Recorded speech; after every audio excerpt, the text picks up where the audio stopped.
All right, what is going on, everybody? Happy Friday, happy Friday. It is the weekend. The weekend came kind of fast because Memorial Day was earlier this week. And yeah, everything is good. I cannot complain. Yesterday, I had a little bit of fun with my son. I hung out with him, and I took the day off. So yesterday was pretty much, a father and son day. That was pretty cool. And this weekend is going to continue that, to be honest. So once I get out of work, it's going to be back to it, hanging out with him, playing games, or whatever the case may be. And I definitely will be going live, so hopefully you guys could check me out on the platforms. Before I get into the story, the platforms are YouTube, Twitch. I'm going to be live on X, which used to be Twitter, and I think I'm going to be live on Facebook as well, because I think I got to 100 followers, and I want to thank you guys for supporting the platform. That's pretty awesome. So hopefully I'll see you guys there, and that'll be pretty much a pretty cool weekend, I would say. Now let's go ahead and get into this. Did you guys know that over 500 studios are working on live service games? I don't understand this, and this is a topic that's been out there since over a year, and I didn't know this until I just happened to just look around and just killing time and looking at some stuff on the internet, and I just saw this. I'm like, now we already know how things are going on in the industry right now. People are not buying games. People are not trying to really dip their toe in live service games unless they're really, really good. And with 500 studios making these games, I'm gonna be honest, I didn't even think that, first of all, I didn't think that many studios was really out there like that. And second, I will be honest, maybe 5 out of that 500 studios may get something that gets some traction.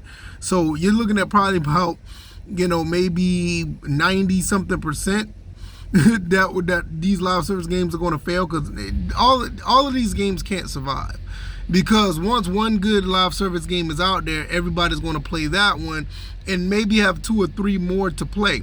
The other 490 something games aren't going to survive. So I don't know what the industry is thinking. I think this is a very dumb move. I don't know what the executives are thinking, but then again, like I said, I don't think they're not thinking. They're just not, because these guys are just trying to make money. I said this before. All they're worrying about is trying to put money that's in your possession into their possession. They want money out of your pocket into their pocket. They don't care if these games are good. They don't care if these games are memorable. They don't care if these games are legendary. They just want the game to be out there so you can take your money and put it into this game so they can have money into their pocket.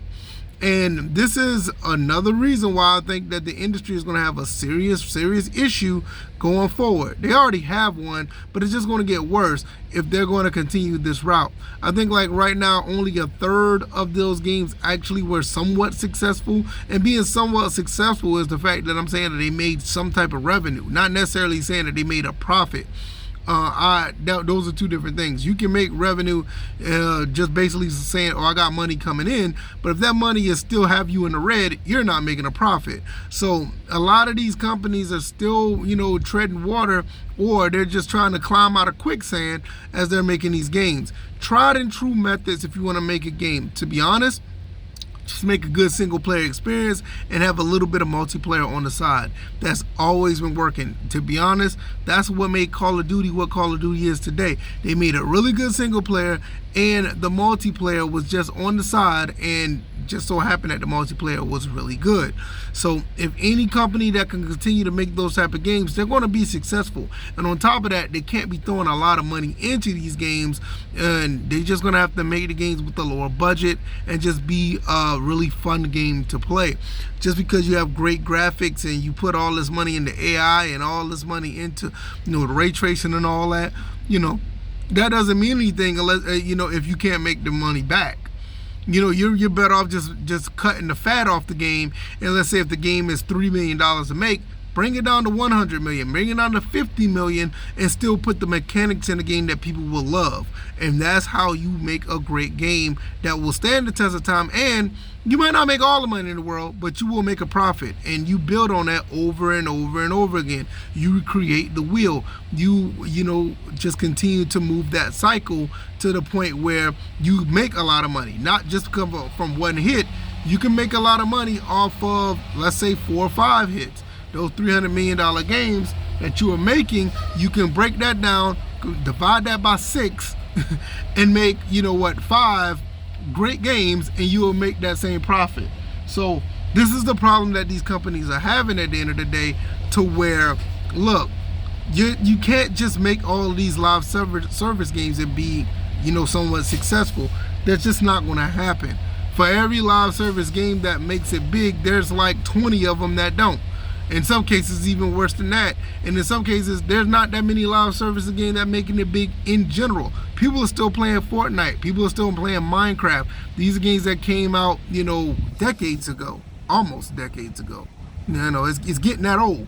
You know what I mean? So it's a situation where, look, you're just going to have to be smart about putting your money in the right place and making the right, game to satisfy what you're trying to do. And when I say satisfy, that means, hey, look, you want to satisfy your pockets, you want to satisfy your gamers so they can continue to give you money, and not trying to nickel and dime them on every live service that you're trying to put out there.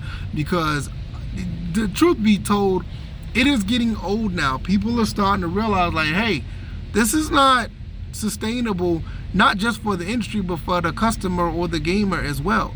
A lot of these people are like, hey, this is not what I want to deal with, and it's not what I signed up for. And at the end of the day, I'd rather go play a really good game that I can actually have fun with. And I think that's where we're at right now with the industry. Now, look, even single player games that's running at $70 and $80 aren't safe. So I know that a live service game is not safe. So this is something that I found really fascinating at the end of the day. I didn't really think that this was still the case, where companies are still trying to go after that live service, situation. Look how many games have failed, and they're still trying to run through that brick wall, where that brick wall is constantly being fortified by gamers that's saying, no, no, no, we don't want this, no, no, no, and you're still trying to ram through that wall. It's just, you just have to find a different route to make games. And to be honest, I think some companies are starting to realize that. I think Doom, even though they only sold less than 1 million copies, I think they're starting to realize, like, look, we're going to have to do a little bit better with what we do.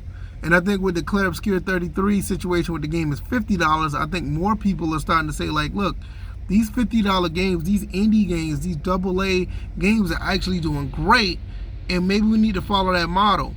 You got to follow that model and build it back up from the bottom up. You can't just continue just to over bloat, or just have a bloated industry where all this stuff is still going on and you're not getting a return. Something's going to have to give. So at the end of the day, y'all let me know what y'all think. I'm going to get up out of here. Thank you guys once again for the 100 followers on Facebook. I will be going live probably later on today and tomorrow. But I don't know about tomorrow morning, because I may have something I have to do. But nevertheless, I will be going live on that day, on Saturday. So hopefully I'll see you guys then. I'm going to get up out of here. Y'all let me know what y'all think in the comments. Like, share, subscribe. I'll see you on the next one. All right, y'all, I'm out. Peace.